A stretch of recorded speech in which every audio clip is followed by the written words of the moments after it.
কিন্তু উপায় নেই। সে অনুরাধাকে টেবিলের একদিকে একা বসালো, অন্যদিকে পাশাপাশি বসলো সুবন, ভাবনা, মঞ্জুশ্রী আর সে। অনুরাধার হাতে পেন্সিল ও কাগজ দিয়ে সে বলল, পেন্সিলটা কাগজের ওপর আলতোভাবে রাখুন, তারপর কী করতে হবে বলছি। অরুণেন্দু খুব চাপা গলায় বলতে থাকলো, এবার আমরা সবাই মিলে এমন একজন মৃত মানুষের কথা চিন্তা করব যাকে আমরা প্রত্যেকে চিনি। চিনি মানে ব্যক্তিগতভাবে না চিনলেও পরোক্ষভাবে চিনি, অর্থাৎ জানি। যেমন রবীন্দ্রনাথ। আমি টেবিলে সংকেত করব, সঙ্গে সঙ্গে গভীর মনোযোগে রবীন্দ্রনাথের কথা চিন্তা করতে হবে। অনুরাধা আমাদের আসরের মিডিয়াম, রবীন্দ্রনাথের আত্মা তার মধ্যে আসবেন। Anuradha, please be very careful. তিনি এলে আপনার পেন্সিল কেঁপে উঠবে, কিংবা অন্য কোনোভাবে টের পাবেন সেটা। আপনার আঙ্গুল যদি লিখতে চায় জোর করে বাধা দেবেন না কিন্তু। এটা একটা সিরিয়াস এবং কঠিন ব্যাপার। মানে আপনার সচেতন মন অন্যের অনুভূতি, চিন্তার কাজকে বাধা দিতে চাইবে। আপনি নিষ্ক্রিয় থাকার চেষ্টা করবেন। মনে রাখবেন, আপনার এই মানসিক অবস্থার ওপর আসরের সাফল্য নির্ভর করছে। কেমন? অনুরাধা তাকিয়ে রইল নিষ্পলক চোখে। মোমের আলোয় তাকে যেন দূরের মানুষ মনে হচ্ছিল অন্যদের। সুমনের ঠোঁটের কোণায় সূক্ষ্ম হাসি ছিল এতক্ষণ, সেটা মিলিয়ে গেল। ভাবনাও গম্ভীর হয়ে পড়ল। মঞ্জুশ্রীর মুখে ভয় ও বিস্ময় ছিল, তাকেও এবার শান্ত দেখালো। অরুণেন্দু বলল, রেডি, আমরা বিশ্বকবি রবীন্দ্রনাথের প্রতীক্ষা করছি বলে সে টেবিলে আঙ্গুলের শব্দ করল। বাইরে মেঘ ডাকলো, সঙ্গে সঙ্গে বাড়িটা কেঁপে উঠল। মোমের শিখা স্থির জ্বলছে, ঘরের স্তব্ধতা ও ভ্যাপসা গরম। আবছা শ্বাস প্রশ্বাসের শব্দ ক্রমশ শোনা যেতে থাকলো। 2 মিনিট পরে দেখা গেল অনুরাধার হাতের পেন্সিল কাঁপছে। কাঁপতে কাঁপতে কাগজের ওপর কিছু লেখা হলো। পেন্সিল থামলে অরুণেন্দু আস্তে কাগজ আর পেন্সিলটা অনুরাধাকে না ছুঁয়ে তুলে নিল। কিছু লেখা নেই, আঁকা বাঁকা একটা রেখা মাত্র। অরুণেন্দু লিখল, আপনি কে? তারপর কাগজটা আস্তে এগিয়ে পেন্সিলটা অনুরাধার হাতে গুজে দিল। অনুরাধার হাত তেমনি পেন্সিল ধরার ভঙ্গিতে টেবিলে রাখা আছে। আবার পেন্সিলটা কাঁপলো, তারপর লেখা হতে থাকলো। পেন্সিল থামলে অরুণেন্দু কাগজ ও পেন্সিলটা তেমনি আস্তে তুলে নিল। লেখা হয়েছে, আমি সুদীপ্ত।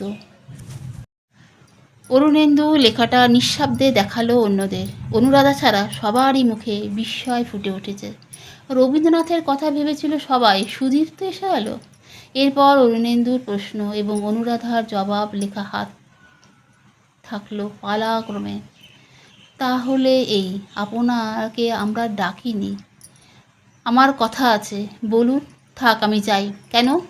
পিট নাম্বার 347, তার মানে কালো পাথর।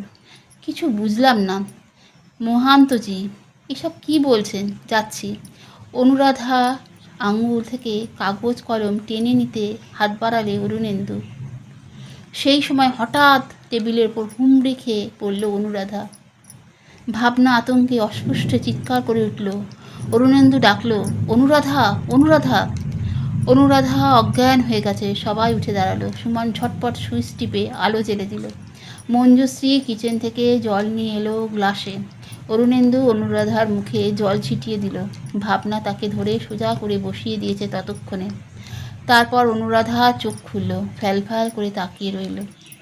গণ্ডগোল শুনে ডক্টর রায় ও মীনাক্ষী দেবী পাশের ঘর থেকে ছুটে এলেন। অরুণেন্দুকে একটু বকাবকি করলেন। ভাবনা বলল, অনু, তোমার কি হয়েছিল? অনুরাধা আস্তে বলল, জানি না, হঠাৎ মাথা ঘুরে উঠল।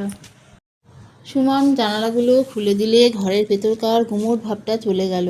বাইরে ঝড়ের প্রকোপ লেগেছে, কিন্তু বৃষ্টি পড়ছে সমানে। অরুণেন্দু কাগজটা হাতে নিয়ে দাঁড়িয়েছিল, মুখে অদ্ভুত হাসি। সে বলল, সিরিয়াসের আসরে অনেক সময় এমন হয়েই থাকে। অবশ্য মিডিয়াম নিজেও ভয় পেয়ে যায়। তার একটা মনস্তাত্ত্বিক ব্যাখ্যা আমি দিতে পারি। তবে ডক্টর রায় কপট ধমক দিয়ে বললেন, থাক। তারপর হো হো করে হাসলেন। কবে অশরীরে এসে তোমারই ঘাড় মটকাবে দেখবে। মীনাক্ষী বললেন, মনু, সুস্থ বোধ করছো তো? অনুরাধা একটু হাসলো। আমি ঠিক আছি মাসিমা। বাইরের বারান্দায় গিয়ে বৃষ্টি দেখে এসে ডক্টর রায় বললেন, এখন বেরোনো যায়। অনু, ভাবনা এসো, গ্যারেজ থেকে গাড়ি বের করি। ভাবনা বলল, 1 মিনিট মেসমশাই, সিয়ন্সের আসলে কে এসেছিল জানেন? সুদীপ্ত। ডক্টর রায় চমকে উঠলেন। সুদীপ্ত? ধাতু গবেষণা কেন্দ্রের অ্যাসিস্ট্যান্ট রিসার্চ অফিসার ছিল সুদীপ্ত।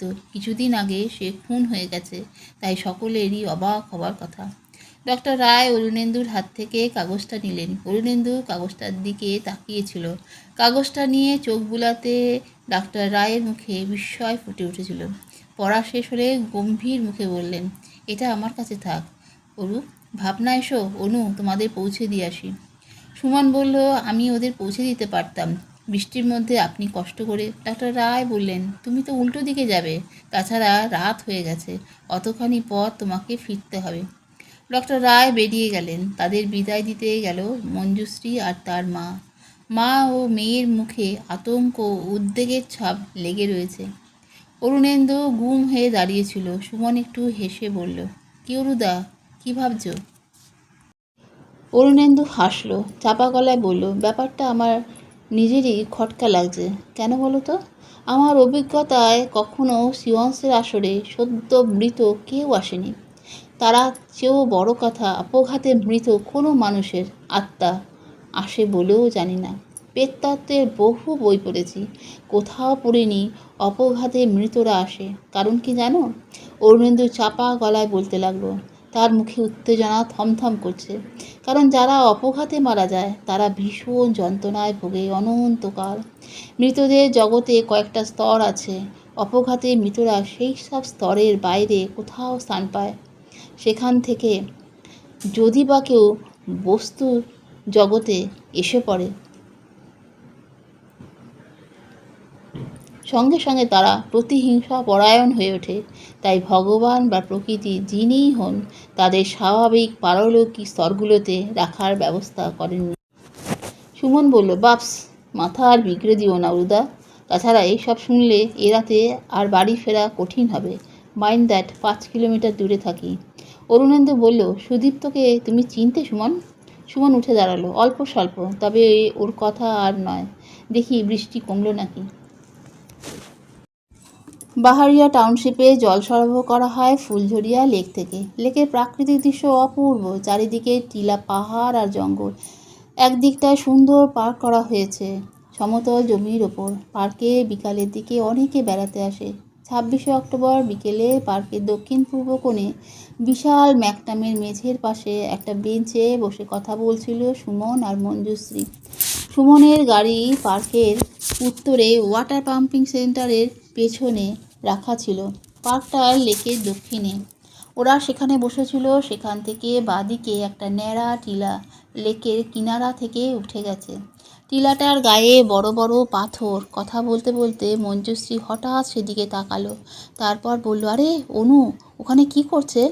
সুমন ঘুরে দেখে বলল, বেড়াতে এসেছে কারোর সঙ্গে। ছেড়ে দাও। না না, একা। সুমন হাসলো। একা নয়, বাজি রাখছি ওর প্রেমিক আড়ালে বসে আছে। অনু ওদিকে কোথায় যাচ্ছে? প্রেমিকের কাছে। অঞ্জু বলল, ভাট, খালি প্রেমিক আর প্রেমিক। তাছাড়া আর কে থাকবে মঞ্জু ওই সুন্দর দিন শেষে? নিরিবিলি ফুলঝরিয়া লেকের ধারে। সুমন খুব আবেগে হবুশ্রীকে চুমো খাওয়ার চেষ্টা করলো, কিন্তু পারল না।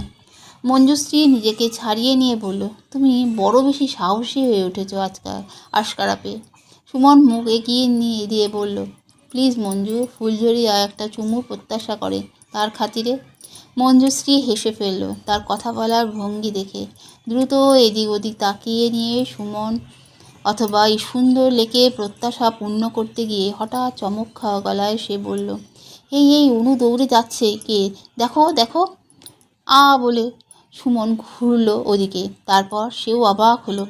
অনুরাধাকে খুব স্পষ্ট করে দেখা যাচ্ছে। টিলাটার ওপর শেষ বেলা রোদ ঝকঝক করছে। সে টিলার ওদিকে নেমে গেল। মিনিট দুয়েকের মধ্যে তার দৌড়ে যাওয়ার ভঙ্গিতে অস্বাভাবিকতা ছিল। সুমন উঠে দাঁড়িয়ে বলল, একটু বসবে তুমি? আমি দেখে আসি কি ব্যাপার। চলো, আমিও যাই। পারবে না, দেখছো না ভীষণ চড়াই আর পাথরে ভর্তি। শিগগির ফিরে আসবে কিন্তু আমার একা থাকতে ভয় করবে। তুমি বরং গাড়িতে গিয়ে বসো, এই নাও চাবি। গাড়ির চাবি দিয়ে সুমন হন্তদন্ত হয়ে এগিয়ে গেল। মঞ্জুশ্রী পার্কের গেটের দিকে হাঁটতে থাকলো। পার্কে আজ তত বেশি লোক নেই। তাদের মতো জোড়ায় জোড়ায় কিছু প্রেমিক প্রেমিকা, প্রবীণ দম্পতি আর কিছু নিঃসঙ্গ লোক চুপচাপ বসে আছে ছড়িয়ে ছিটিয়ে। সুমন টিলার পাথরে বেয়ে সোজা উঠে যাচ্ছিল। তার মাউন্টেনিংয়ের ট্রেনিং নেওয়া আছে। আগের অক্টোবরে সে কামেট শৃঙ্গ অভিযানে গিয়েছিল। দুর্যোগের জন্য দলটাকে ফিরে আসতে হয়। এবার আবার গেছে, কিন্তু সুমনকে যেতে দেননি ওর মা। মায়ের একমাত্র ছেলে, বাবা বেঁচে নেই, কিন্তু প্রচুর পয়সা রেখে গেছে ছেলের জন্য। গোটা 3 অগ্রখনির মালিক ছিলেন সুমনের বাবা। এখন খনিগুলো পরিত্যক্ত। তবে সুমন নিষ্কর্মা নয়, সে চার্টার্ড অ্যাকাউন্টেন্ট। বাহারিয়ার্স ইস্পাত কারখানার ম্যানেজমেন্ট দপ্তরের অ্যাকাউন্টস অফিসার। সুমন অনুরাধাকে ডেকে সাড়া পাচ্ছিল না। টিলার দক্ষিণ পূর্বে দিকে নেমে যেতে দেখেছে তাকে। নিচে ওদিকেও প্রকাণ্ড সব পাথর পড়ে রয়েছে। তার পাখে ঝোপঝাড় সাজিয়েছে। একটা জলের ধারা মোটামুটি সমতল উপত্যকার মতো মাঠ ঘিরে ঝর্ণার আকারে লেকের পূর্ব দিকে মিশেছে। তার বুক জুড়ে পাথর, সরসর শব্দে জল ঝরে পড়ছে নিচে ডোবা মতো একটা জায়গায়, এবং ডোবাটা লেকেরই একটা অংশ হয়েছে। একজন অচেনা লোক ডোবায় ছিপ ফেলে বসে আছে, মাথায় টুপি, পরনে ধূসর জ্যাকেট আর প্যান্ট। সুমন আবার অনুরাধা বলে ডাকতেই সে মুখ ফেরালো। মাথার টুপিটা পড়ে গিয়ে টাক চকচক করে উঠল। টুপিটা কুড়িয়ে নিল সে। এক বৃদ্ধ ভদ্রলোক, মুখে সাদা ঋষিসুলভ দাড়ি, টকটকে ফর্সা রং, যেন আস্ত সান্তাক্লজ। গলার একটা বাইনোকুলার ঝুলছে। পাশে পাথরের ওপর পড়ে আছে একটা ক্যামেরা, কিট ব্যাগ আর ছড়ির মতো দেখতে একটা সবুজ রঙের মাথায় পরানো ছোট জাল। সুমন বলল, এদিকে একটা মেয়েকে আসতে দেখেছেন? সান্তাক্লজ বললেন, কই না তো। সুমন এদিক ওদিক তাকিয়ে অনুরাধাকে খুঁজতে লাগলো। হঠাৎ তার চোখ গেল খানিকটা দূরে, পাথরের আড়ালে কি একটা রঙিন জিনিস যেন। সে সেদিকে দৌড়ে গেল।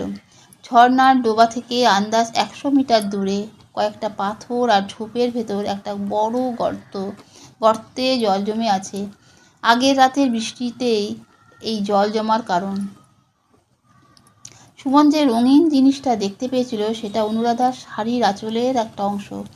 গর্তে জলের ভেতর মুখ গুজে পড়ে আছে অনুরাধা।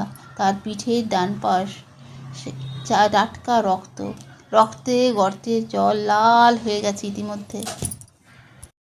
সুমন হতবাক হয়ে দাঁড়িয়ে গেল। বোধ বুদ্ধি ফিরে আসতে লাগলো।